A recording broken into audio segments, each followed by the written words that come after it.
నిజంగా TDP party incident జరగగానే ఆరోపణలు రాగానే టీడీపీ స్థానిక అక్కడ ఉన్నటువంటి ములకల చెరువు ఎవరైతే అభ్యర్థో లేదంటే అక్కడ ఉన్న ఇన్ఛార్జ్ వ్యక్తో అంటే అక్కడ ఎమ్మెల్యే క్యాండిడేటో ఆయనకు సంబంధించిన ఆరోపణలు రాగానే ఎవరైతే ఉన్నారో ఆయనకు సంబంధించి కూడా జయచంద్రారెడ్డి ఆయనను వెంటనే సస్పెండ్ చేసేశారు. మరి ఇప్పుడు జోగి రమేష్ను సస్పెండ్ చేయగలడా జగన్మోహన్ రెడ్డి? ఓకే సార్, ముందుగా పెద్దలు జర్నలిస్టు దుర్గా కుమార్ గారికి, సోదరి గాయత్రి బీజేపీ నుండి, అలానే మీకు ఏబిఎన్ వీక్షకులకు నమస్కారం సార్. వైకాపా నుంచి ఈ సస్పెన్షన్లు ఆశించటం ప్రజల్లో లేదు, మనం కూడా ఆశించటం తప్పు అవుద్ది, అత్యాశ అవుతుంది. ఎందుకంటే దళితుల్ని ఊచకోత కోసినప్పుడు, లేకపోతే పల్నాడులో బీసీ నాయకులు చంద్రయ్య గారిని గొంతు కోసినప్పుడే వాళ్ళు ఎవరిని సస్పెండ్ చేయకపోగా వాళ్ళు భుజాలకెత్తుకొని మోశారు. మరి మనకు తెలుసు దళిత డాక్టర్ని ఏ విధంగా చంపారు. అలానే ఒక దళిత డ్రైవర్ సుబ్రహ్మణ్యాన్ని చంపినప్పుడు ఆ ఎమ్మెల్సీ వస్తే ఏ విధంగా పోలీసు బందోబస్తు ఊరేగించారు.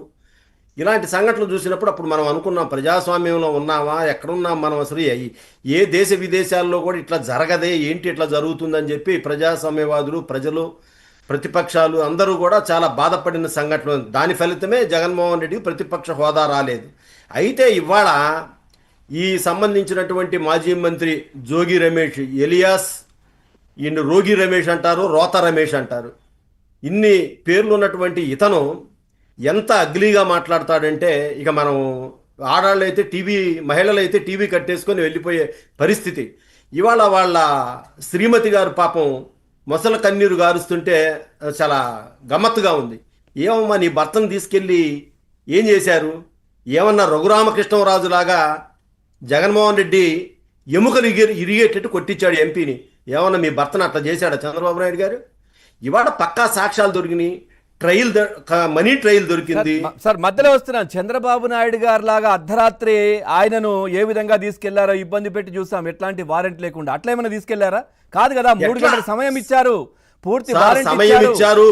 శుభ్రంగా వాళ్ళ కార్యకర్తలని గంజాయి బ్యాచీనంతా పిలిపించుకున్నాడు, మద్యం సేవించి వచ్చారు. ఇందా చూస్తా ఉన్నాం హాస్పిటల్లో వాళ్ళని ఆయన హాజరుపరిచేటప్పుడు వాళ్ళ మిసెస్ కూడా నెట్టుకుంటా వెళ్ళిపోతా ఉన్నాడు.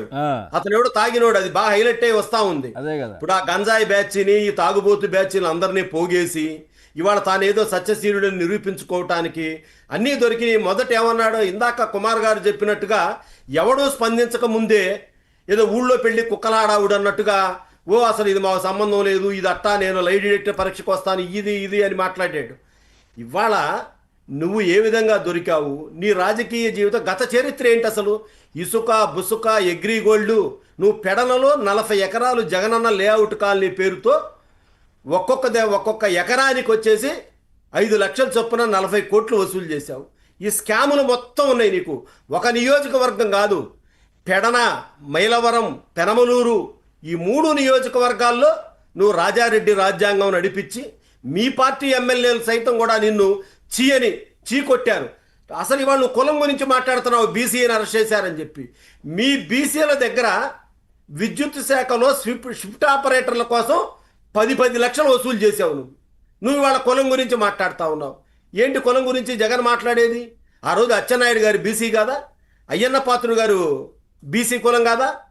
కొల్లు రవీంద్ర గారు బీసీ కాదా? అంటే నేరం చేస్తే బీసీలను అరెస్ట్ చేయకూడదు, ఓన్లీ అగ్రకులం అతన్ని అరెస్ట్ చేయాలి ఏమన్నా రాజ్యాంగంలో రాసి ఉందా? అదే కదా. మళ్ళీ కులం పేరు చెప్పుకోవటం ఏంటి? మళ్ళా నీ కులస్సు సంబంధించిన ఎమ్మెల్యేలు, నీ పార్టీలో నిన్ను ఒకప్పుడు సమర్థించిన బీసీ నాయకులే బాగా జరిగింది, ఇతన్ని అరెస్ట్ ఎప్పుడో చేయాలి, ఇంకా లేట్ అయిందని చెప్పి చర్చించుకుంటా ఉన్నారు, హర్షం వ్యక్తం చేస్తూ ఉన్నారు. అది ఆ కుటుంబం ఇవాళ గుర్తుంచుకోవాలి. ఏంటండి వీళ్ళంతా కూడా? అక్కడ చూస్తే ఆ పేరుని నాని, అతను బియ్యం దొంగ, అతను వాళ్ళ శ్రీమతి గారిని అడ్డం పెట్టుకొని అతను కోట్లు కొల్లగొడితే నాకు తెలియదు అన్నాడు. అరెస్ట్ చేయగానే 1,70,00,000 డిపాజిట్ చేశాడు తప్పు ఒప్పుకొని. అతను ఇవాళ అసలు పెద్ద మాటలు మాట్లాడతాడు. అరే సిగ్గుందా? నువ్వు నిన్నగాక మొన్న అరెస్టు తప్పించుకొని, అరే మీరందరూ కూడా వీళ్ళందరికీ ఊత పదం, రండి మా ఇంటికి రండి, దమ్ముంటే మమ్మల్ని అరెస్ట్ చేయండి. ఏంటి అరెస్ట్ చేసేది? మీ ఇంటికి వచ్చి అరెస్ట్ చేస్తే బాత్రూంలోకి ఎందుకు దాక్కున్నా? ఆ కొడాలి నాని అనేవాడు అదుపు లేకుండా మాట్లాడాడు.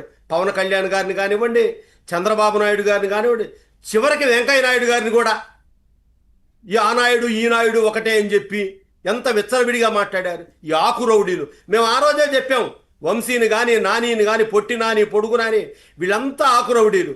వీళ్ళు అధికారం లేకపోతే పోలీసులు లేకపోతే బయటికి కూడా రారు. ఇవాళ మనం చూస్తా ఉన్నాం, ఎక్కడున్నాడు కొడాలి నాని? ఒక్క మాట మాట్లాడుతున్నాడా? ఇప్పుడు వంశీ ఎక్కడున్నాడు? మాట్లాడిస్తామన్నాడు జగన్మోహన్ రెడ్డి. ఆ రోజు జగన్మోహన్ రెడ్డి కోసం మేము ప్రాణత్యాగం చేస్తాం, మేము ఎల్టీటీఈ టైగర్స్, మేము మెడలో ఇగట్టుకొని తిరుగుతా ఉన్నాం పాయిజను, జగన్ ఏమనంటే మింగేస్తామన్నారు. ఎక్కడున్నారు ఇవాళ మీరంతా కూడా? అవినీతి చేసి అక్రమంగా క్యాబరే డాన్సులు, అసలు అవినీతికి కాదేది అనర్హమని అంబటి రాంబాబు చూస్తే సంబరాల రాంబాబు, అతని అవినీతి కూడా జగనన్న లేఅవుట్లు. ఒక పక్క రోజా గారు ఆడదాం ఆంధ్ర.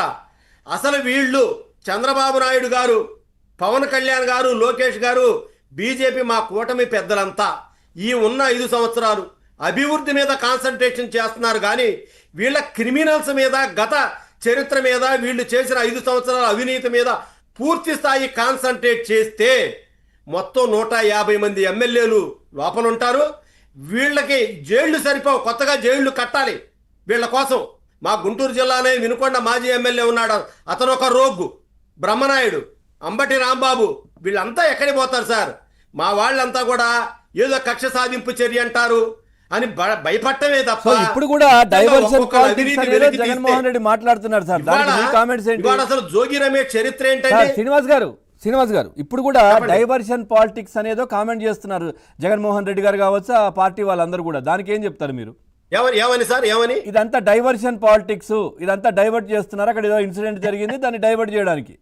అసలు మేము డైవర్ట్ చేయడానికి ఏముంది సార్? ఇప్పుడు అనుకోని సంఘటనలు జరుగుతాయి, అనుకోని సంఘటనలు జరిగినప్పుడు